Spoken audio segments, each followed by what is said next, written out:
Hello and welcome. My name is Wanda Davila. I am the owner of a Patio pop-up shop and vice president of the O4WBA Business Association. And today we're doing a technical session on how to take over existing businesses instead of what most people do, which is creating a business from scratch. So today I have with me Joy Christina, founder of the Takeover Club and entrepreneur galore. I just added that one. It's fine. She didn't pay me extra to do that. How are you, Joy? I'm doing good. I'm doing really good. I am super excited to talk to you about this new approach because everybody thinks you got to come up with a unique idea like Apple or Microsoft or, to be a successful business owner. But you're showing us that, no, there's another way of doing this. So tell us about the Takeover Club. Sure. And actually, it's not really a new way of doing things. This is how corporations, they've grown for years, is by acquiring other businesses.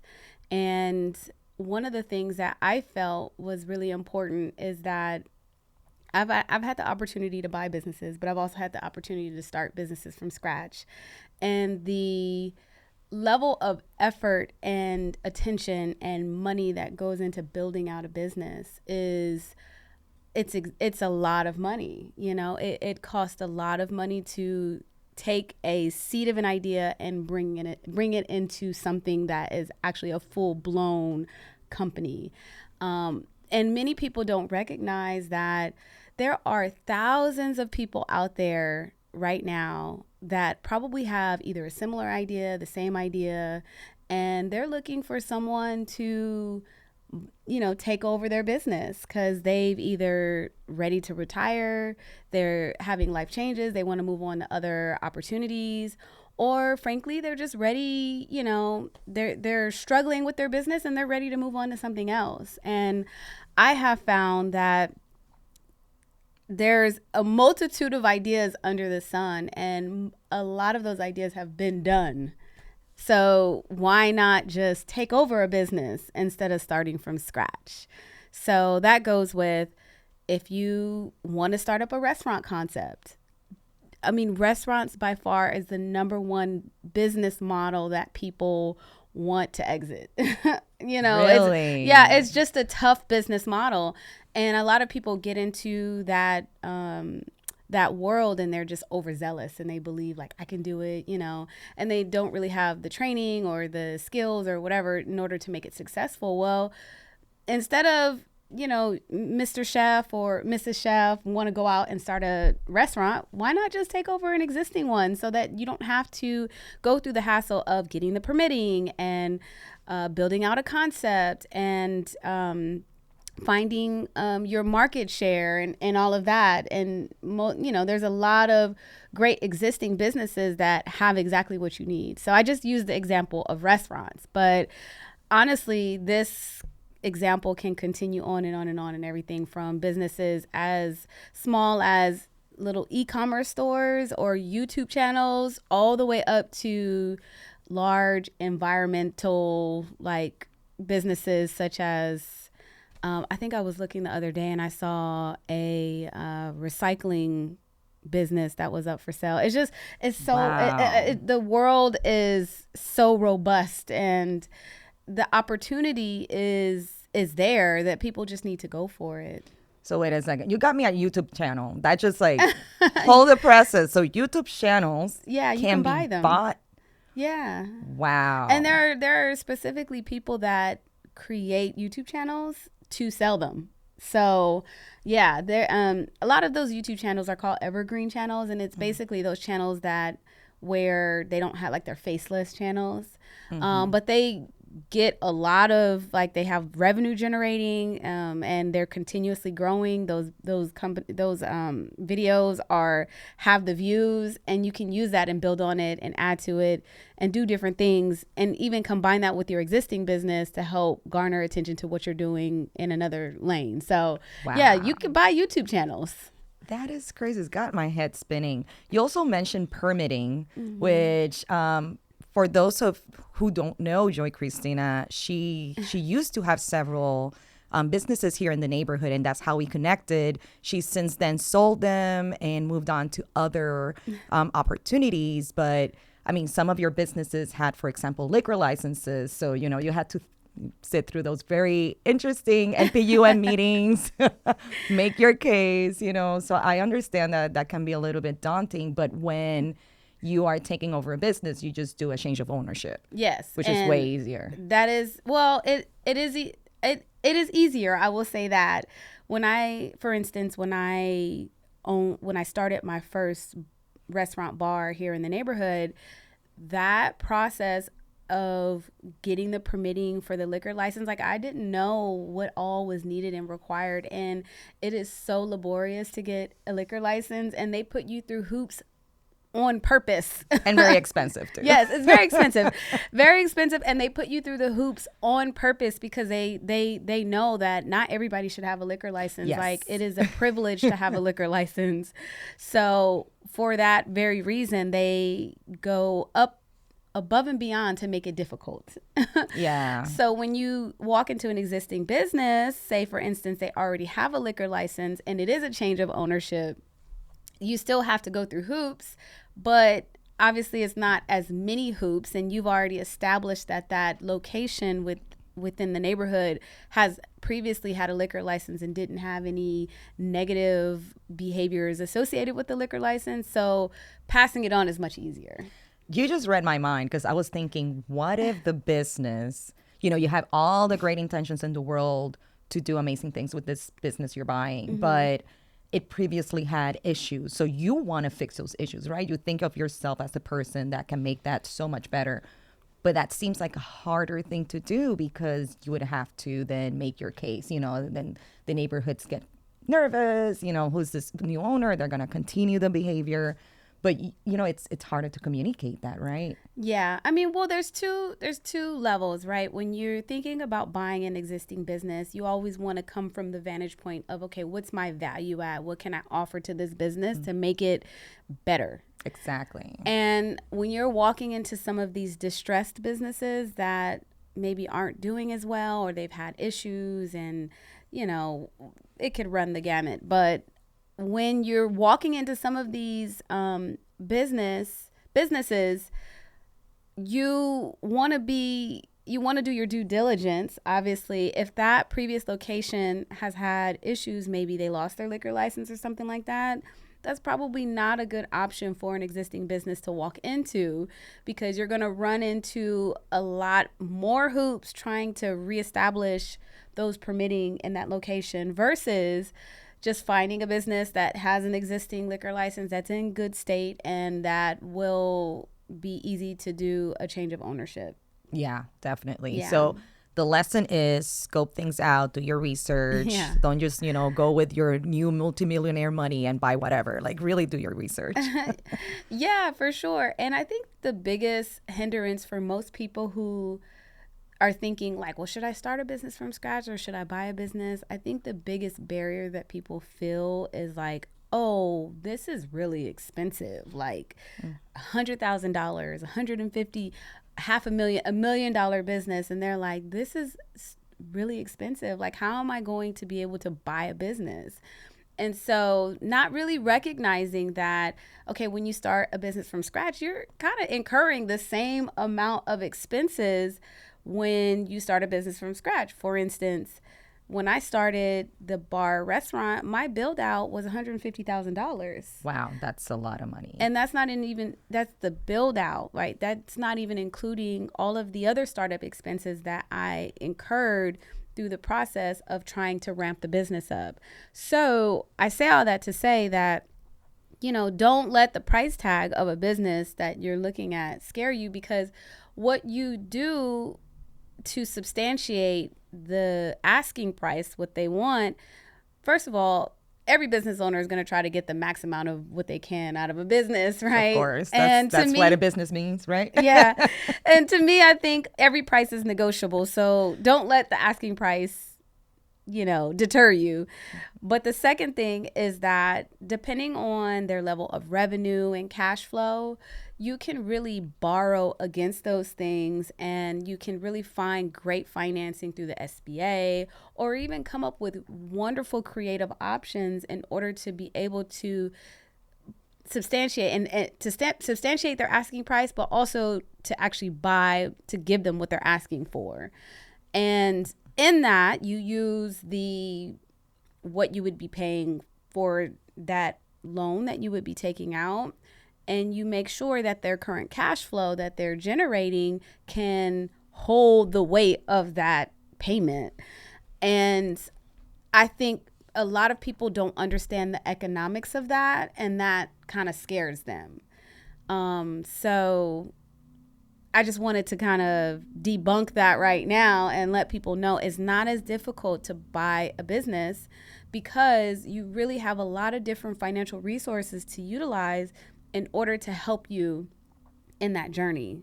So you've used the Small Business Administration financial help. Can you talk a little bit about that for people who don't know about that? Well, actually, when I bought a business, I used creative financing. So the owner of the business that I had purchased, the first one, he actually was willing to just remain a partial equity owner within the business. He gave me majority equity. I owned 85, he owned 15, and then he took residual payouts every month from what the proceeds of the profit were that I got.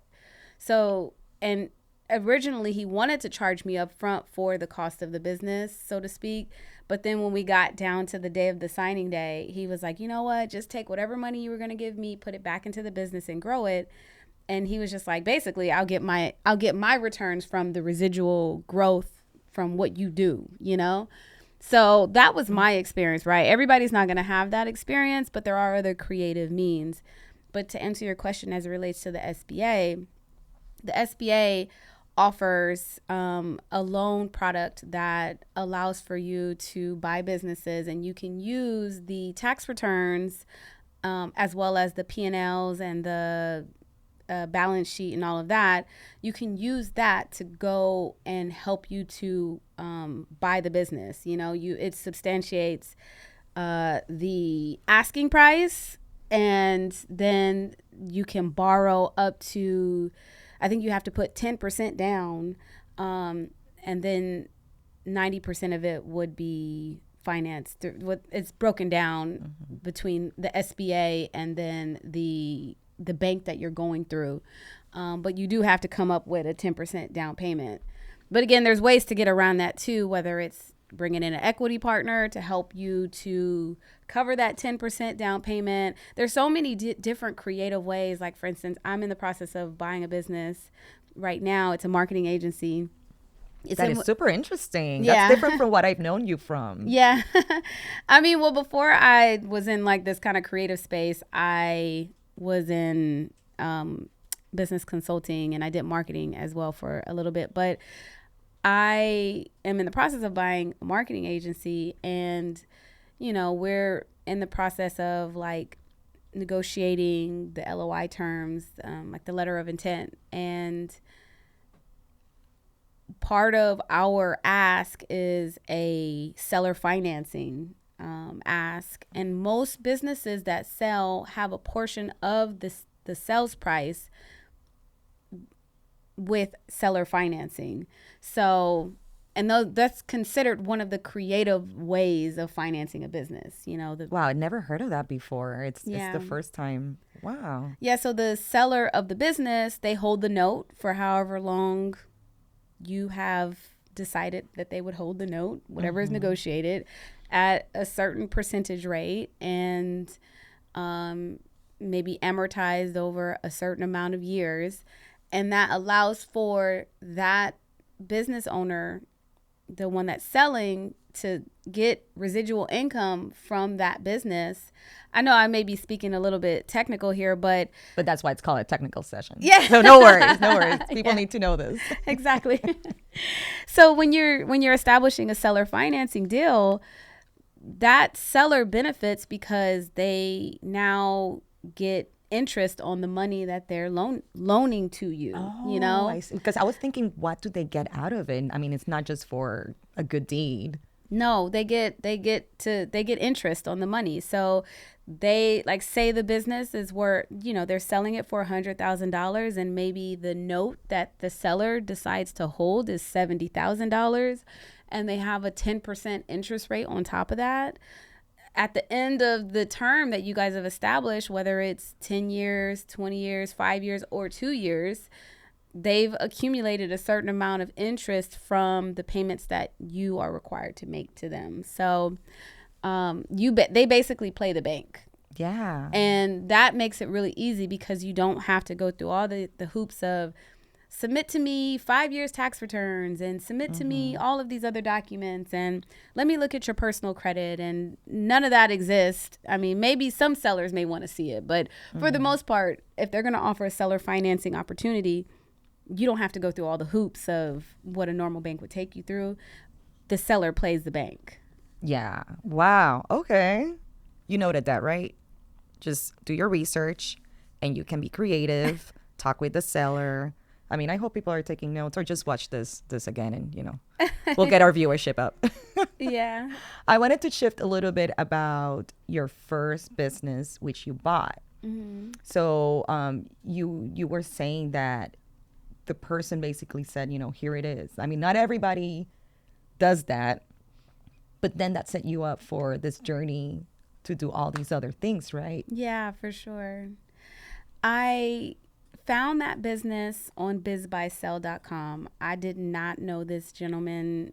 We literally talked for 2 months before he felt comfortable enough to say, hey, you know what? I think you're the one. Let's move forward. I didn't even meet him in person until years later. Oh, So what? yeah, we just met over the phone and talked for, That sounds couple like a months. dangerous Craigslist, a listing, but okay. It worked out. Yeah, it's quite interesting. Like, there's some of these deals that happen, but yeah, Wow. we never met in person. I met him a couple years later, finally at a conference. Great guy, super supportive, and I'm very grateful for the opportunity he offered to me. Just this random person. That is really cool. And that he was, believed in me enough to know, like, okay, she can really take this to good heights. And you just mentioned a website, bizsell.com? bizbuysell.com. Oh, Yeah, it's okay. probably one of the main ones that most business brokers will post on, but sometimes you come across personal sellers on those sites, and it's easier to negotiate it with a personal seller versus a broker. So yeah. Okay. So why is it? Because the broker is taking also like a portion, so it might make the transaction a little bit more expensive, or you just want to get more personal? Okay, it's Yeah. just, I see. A lot of businesses, they do try to sell through brokers, and those brokers can be hindrances a lot of times because they are like almost like real estate agents. Exactly. Yeah. So when you're kind of navigating that process of buying a business and you have a broker, they they could be a little bit of a barrier between you and Oh. the seller. Going back to Biz Buy Sell, so I'm just thinking this person who established this website, I mean, that domain name must be worth a lot. Yeah. Talking about money, like genius, Yeah. But there's a ton of other sites very similar to bizbuysell.com. And you can also just research other brokers directly. But I just looked out, I found him. He posted on the website himself. And from there, we talked for a couple months. Like I said, we didn't meet in person. And then on July 1st of 2015, he's like, that's the signing day. Let's sign. And so I signed, and from like the rest is history from there. I just have grown. I grew the business significantly from a little hole in the wall escape room. It was an escape room. A little hole in the wall escape room, which I knew nothing about. I knew nothing about escape rooms. Was that Clues and Cocktails, or that was No, before? that Okay. was before. Yeah, it was called Atlanta Room Escape. Oh, okay. And yeah, I knew nothing about So anything. you had never been to one even? Really? No, I haven't. But I'm wondering, had you been to one before? No. No, I told you I didn't know That anything is about. crazy. No, it would make me too anxious. No, no, I don't need to do that to myself. No, you'll still scratches on the On the on the wall. wall. Yeah, no. Yeah, I didn't know anything about it, but I kind of feel like anything is possible. I just figure it out. So I did, and we continued to grow that business. I kept that business until probably the end of 2021. I also branched off other businesses from it. I started an axe throwing business. I started a dinner theater business. Oh, dinner theater? I didn't know that. Yeah, that's the Clues and Cocktails. Oh, Yeah. okay. Oh, because the clues were people were acting out the clues Yeah. game, basically. Yeah. Oh, man, that's really That was a cool. great one. Like, people loved that one. That's but really cool. And you opened in 2020, right? I think I remember something like that. I opened in 2015. Oh, Yeah, and then I moved to okay. Auburn Avenue in 2016. And then I opened Clues and Cocktails 2019.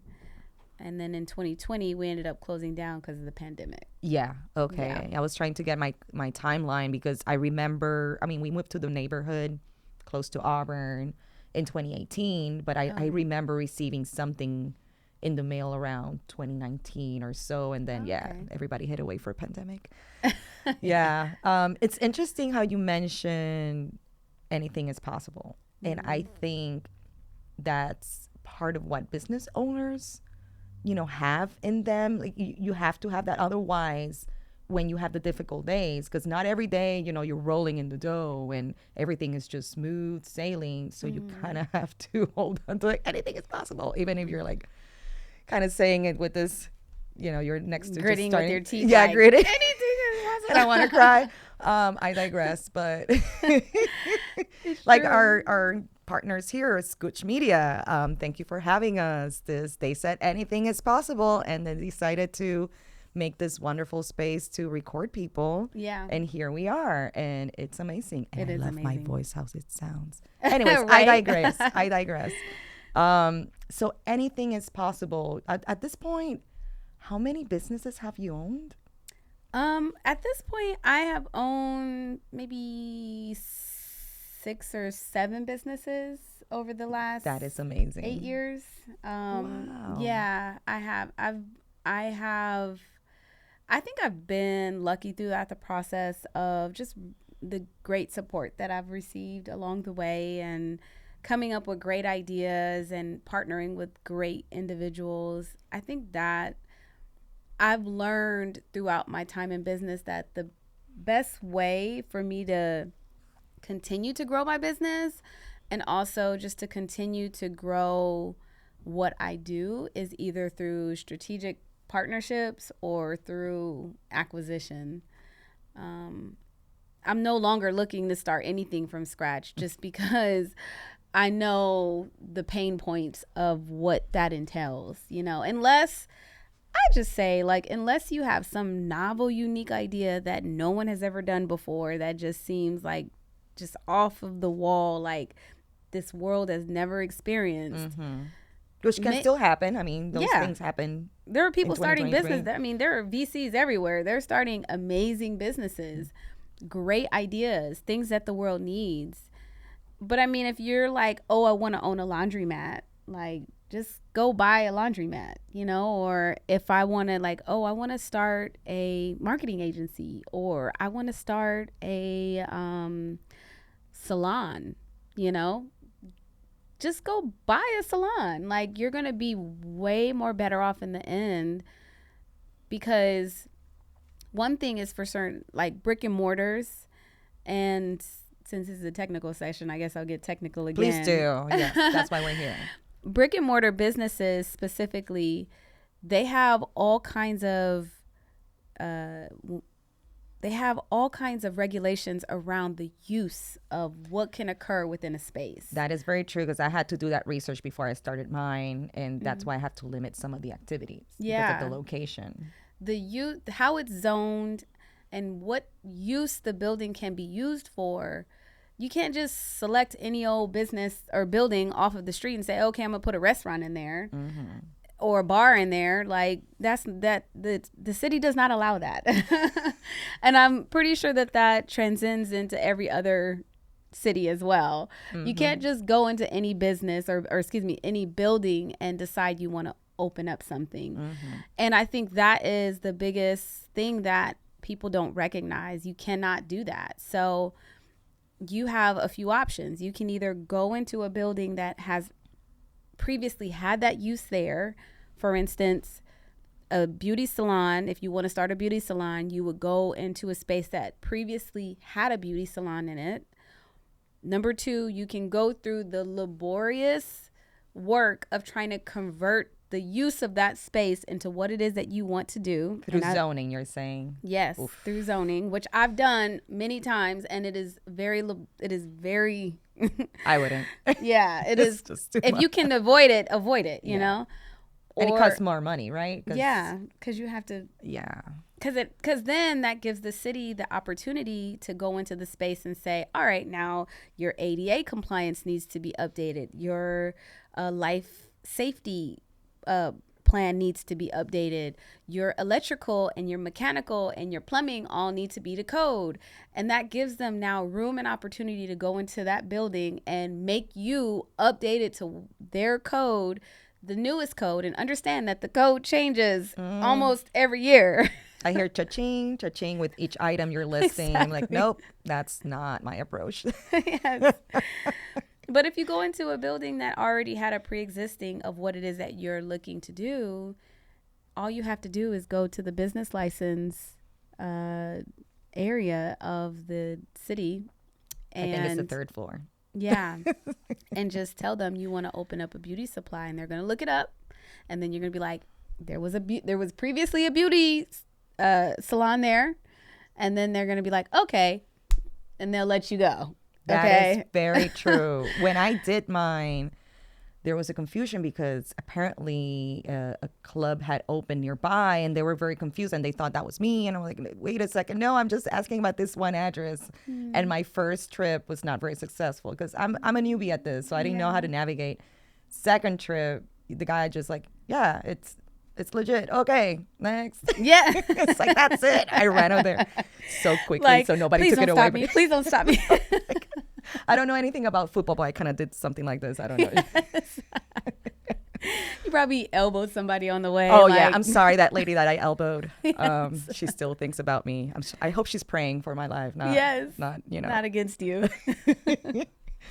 So, earlier in the conversation, you said something about revenue or cash flow.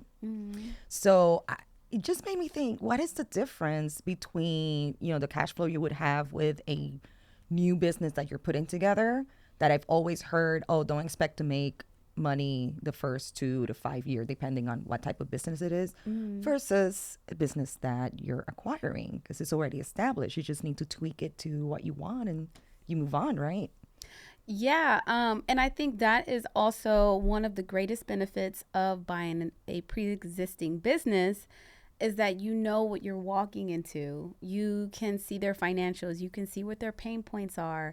The employees will let you know what they want or what they haven't been getting or what they really? love. You can see in the financials where they've overspent or who their suppliers are. Like all of that, when you go into a business from scratch, you're figuring out like who are going to be my suppliers, who are going to be my vendors, who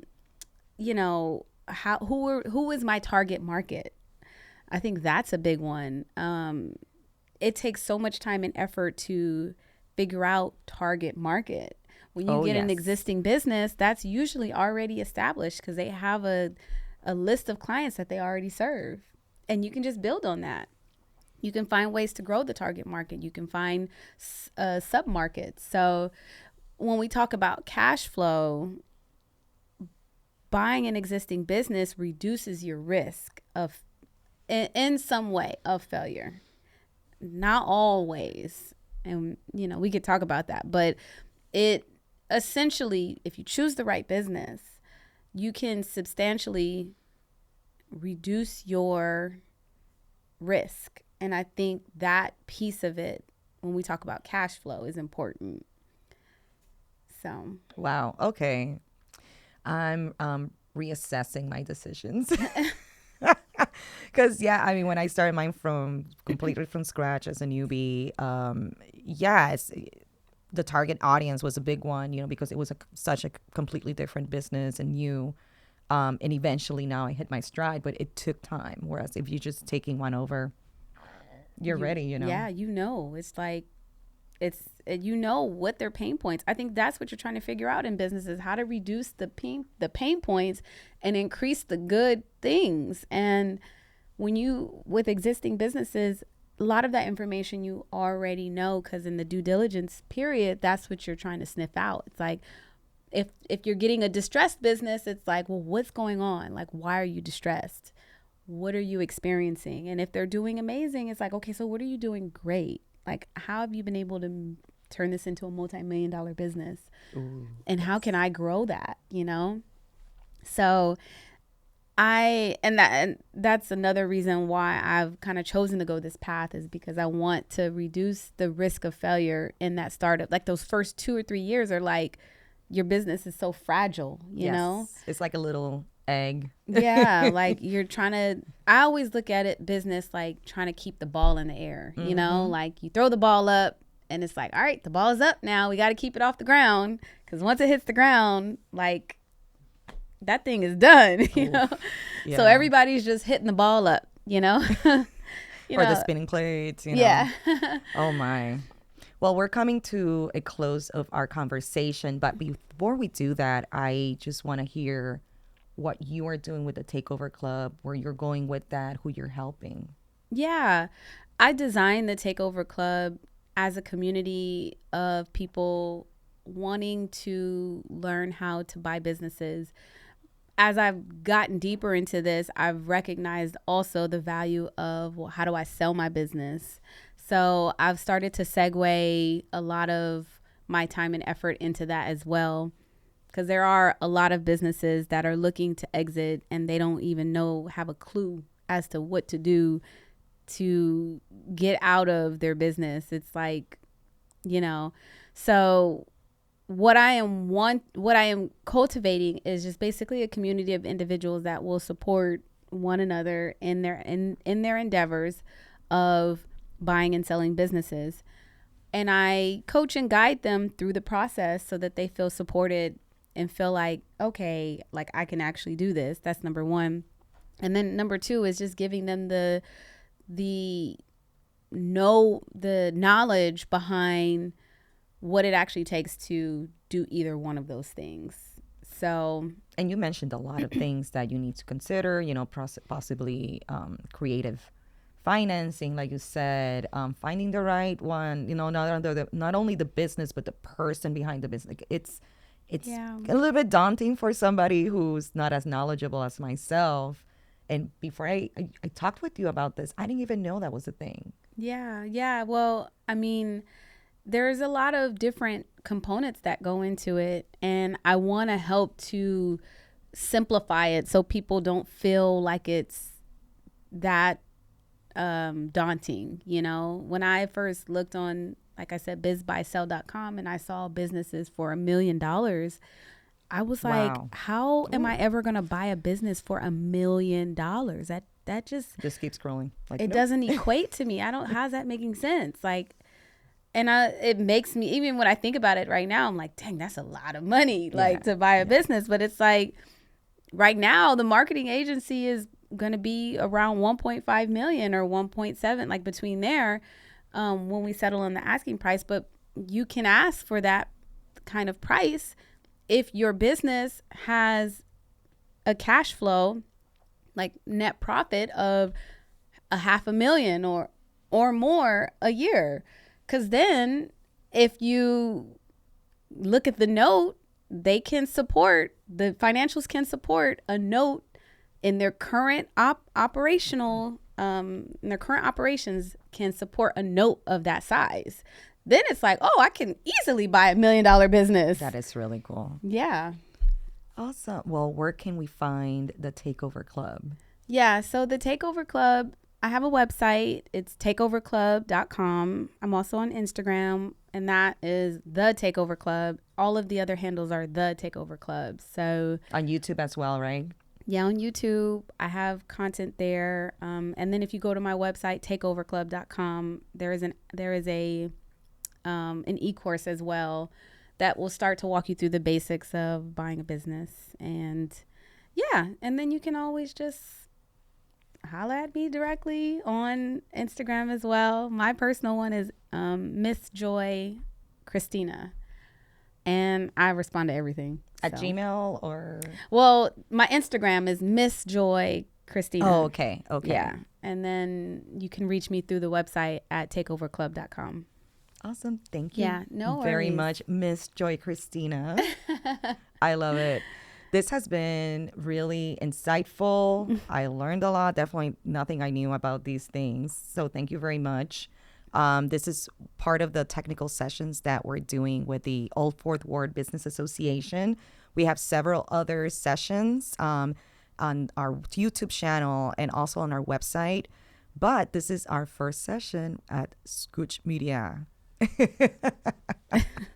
Yes. People are hollering back there. Yay! Snaps to Scooch Media. Thank you very much. We And greatly snaps appreciate to this. you, Wanda. Thank you. Thank you. I love to talk with people, so why not just record it, right?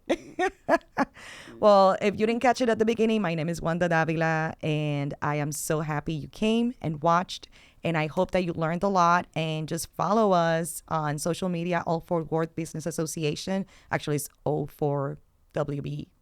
Hey. Something. We're there. Just look at the socials. We're there, and our website. And come to our next social event. Just follow us on social media. We love to hang out with you and see our neighbors, and we're very community oriented. So please come out and just be part of our community. Well, I think that's all, folks. Okay. Thank you.